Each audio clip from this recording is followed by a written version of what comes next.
et coneixen. Josep Pérez Abuller, gràcies per ser aquí una vegada més, molt bon dia, benvingut. S'ha de dir que com a gironí et coneix moltíssima gent com el Charro catalán.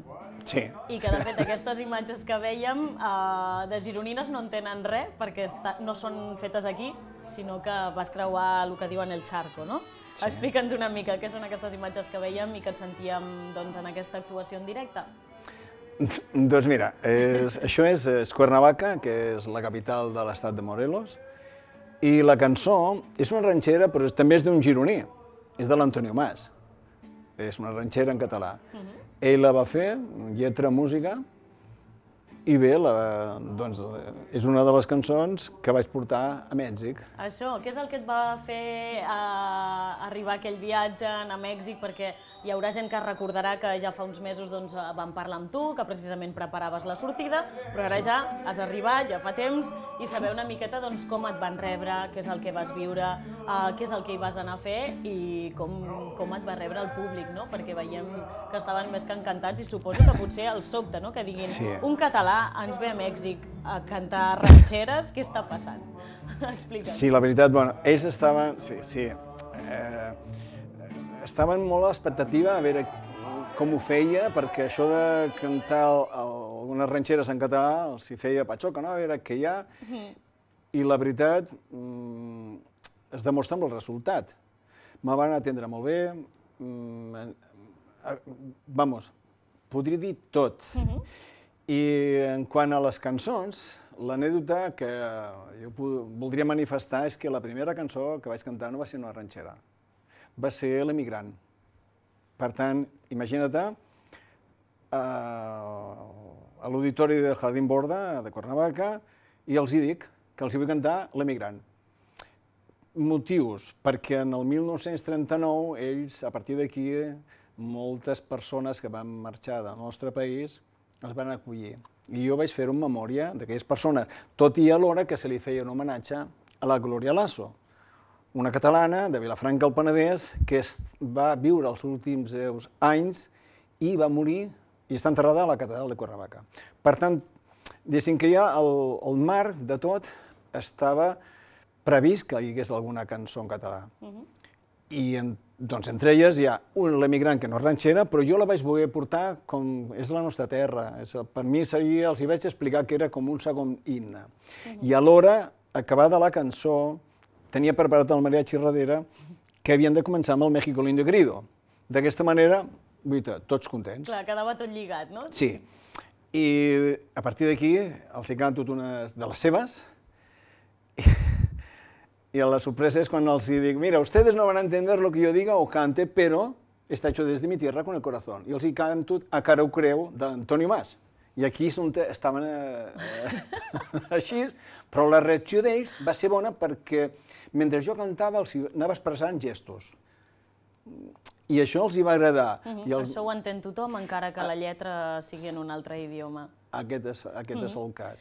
No sé si després, acabat el concert o tot això, la gent es va apropar a tu per saber més coses, per dir, ai, expliqui'm coses de la seva terra, expliqui'm què el porta aquí, expliqui'm per què canta ranxeres, quants anys porta... És a dir, una mica la resposta d'aquesta gent suposo que també et va venir de forma més íntima, no? I molt bo i molt positiu. Jo no m'ho esperava, perquè de veritat jo allà em sentia petit, perquè hi ha hagut cantants com el Jorge Negrete, el Pedro Infante, l'Antonio Aguilar, bueno, em deixaria molts. José Alfredo Jiménez, la Rocío Dúrcal, qui anava a cantar... Bueno, és a dir, jo em sentia petit, però ells van fer que em sentís gran. I...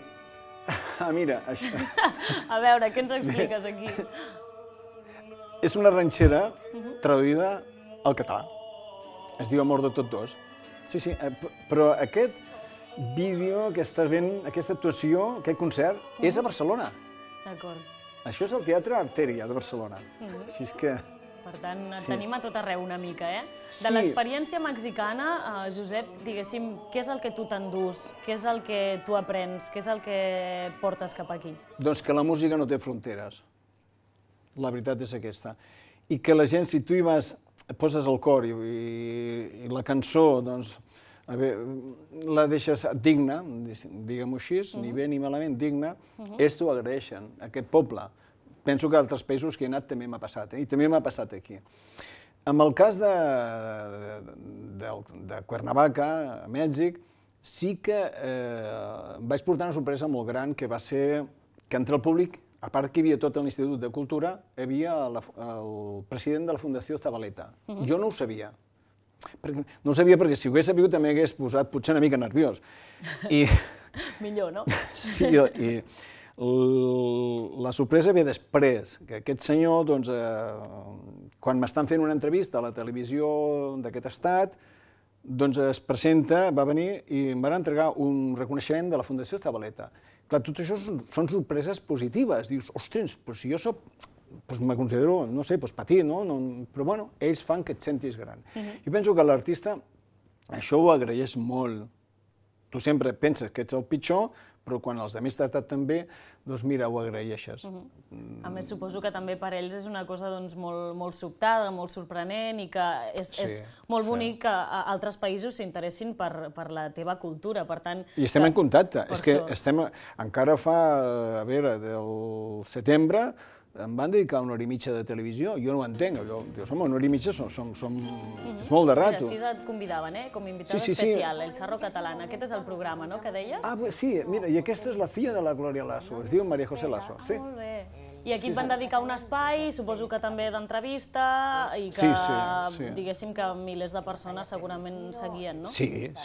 I no ha parat fins ara, m'escriuen, a vegades a videoconferències, que et reben molt i molt bé. Sí, jo no m'ho esperava. Te diré també una cosa, que quan jo vaig cantar en català, no va ser un tema polític, sinó va ser un tema de que jo soc català, soc de Girona, i ho vaig fer amb el cor, no pensava en política, sinó que és el meu idioma. I vaig cantar amb el seu idioma i amb el nostre, el d'aquí. I el curiós és que, abans has vist aquell vídeo, que també és Barcelona, i a Girona. I bé... Quin és el nexe, si és que n'hi ha, una mica la relació o l'enllaç o el vincle entre Mèxic i Catalunya? És a dir, allò que dius... La Guerra Civil. La Guerra Civil.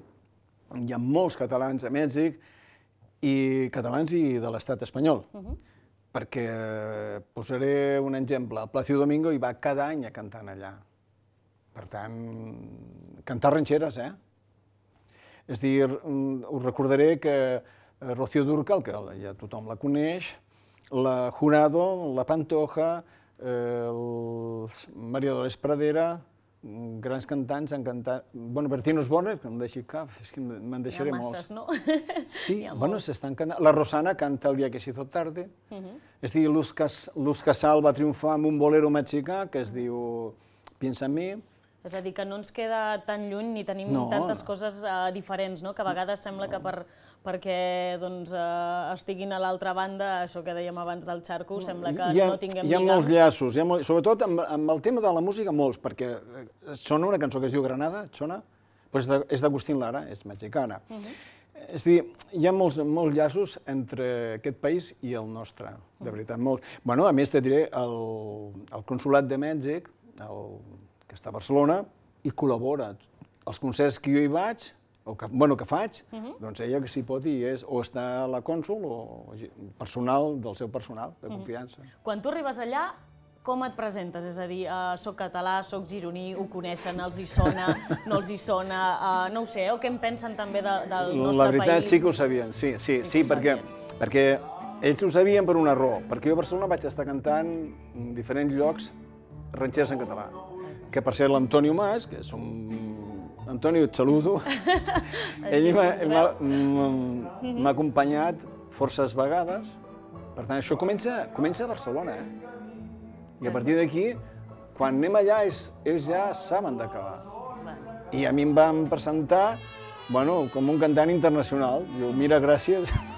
Clar que sí, ja està bé l'etiqueta. Què t'anava a dir, els músics que tenim darrere, els mariachis, te'ls endús tu sempre amb tu o t'adaptes una mica al que et trobes en aquell moment o en aquell escenari o no ho sé com funciona això? Suposo que t'adaptes a tot, no? Sí, és fàcil d'entendre. Aquest mariachi que estem veient són d'allà. És el Mariachi Universal de Tetelcingo, dels bons d'aquell país, i quan canto al nostre país, són músics mexicans, però d'aquí. Afincats aquí. Sí, el que faig és viatjar amb una maleta. D'acord. I amb un equip, i la veu, i un petit equip. Després els músics estan allà, però si és a Catalunya, sí que són gent de l'entorn de la nostra terra. Ho deia a l'hora d'allò, no?, dels músics que us heu de posar d'acord a l'hora del repertori, de què toco, què no toco, què sonarà ara, no? Vull dir que això suposo que a vegades va una mica sense previ avís, no? Que, bueno, ara què fem? Que sí que passa una mica... Ho dius molt bé, bueno, perquè es veu que hi entens de música. Tens raó. Petites nocions tenim, sí. Ja es veu que en saps. Mira, i tens raó, i afegeixo informació. El que jo els hi haig de dir als músics és el to. No sé, si els dic aquesta que hem d'escoltar fa un momentet, els dic, mira, amor de tots dos, en re major. I ells d'aquí, a partir d'aquí, ja sabran com hi va. I després ens anem adaptant uns als altres, perquè moltíssimes vegades has d'improvisar. I el que fa el mariachi és seguir-te. Si és bo, te segueix. Inclús, te diré més, si t'equivoques, ell et segueix. Això forma part del que diem, del directe, de l'espectacle i del... perquè el directe és molt dur, és molt dur. Jo m'he trobat que, no sé, a veure, al Teatre Artèria va venir a escoltar la Núria Feliu, en Fran Duvé, també va venir la Clàudia Torres, i aquesta Clàudia Torres és la veu de plata de Mèxic. Jo quan la vaig pensar, l'haig de convidar a cantar. Clar, tot això improvisat. Ni ella s'ho espera, ni jo tampoc, ni jo sabia que venia. Però si és com surten millor les coses, aquí també passa. No, mira... Què t'anava a dir, Josep, per acabar, que em diuen, ens queden segons de res, només recordar a la gent, el 12 de desembre tens una cita, no? Diguem-ho així. Esclar, mira, el dia 12 és la Verge de Guadalupe. És la festa nacional a Mèxic. Com cau un dia de cada dia, jo el que faré és cantar a l'església d'Esparreguera, Barcelona. M'han convidat a l'Ajuntament que pogués cantar les Mañanitas guadalupanes, i així ho faré. I després donaré un concert, evidentment. Molt bé, doncs la gent que et vulgui sentir en directe i veure en directe el 12 de desembre per la Verge de Guadalupe a Barcelona. Per cert, qui organitza és una associació mexicana que es diu AME, Associació Mexicana d'Esparreguera, que està bé, no?, tot això, que la gent es mobilitzi. Que fem unió, clar que sí. Doncs Josep Pérez Abulleo, xarro catalán, va, que vagi molt bé, moltes gràcies i molta sort. Gràcies. Fins la propera.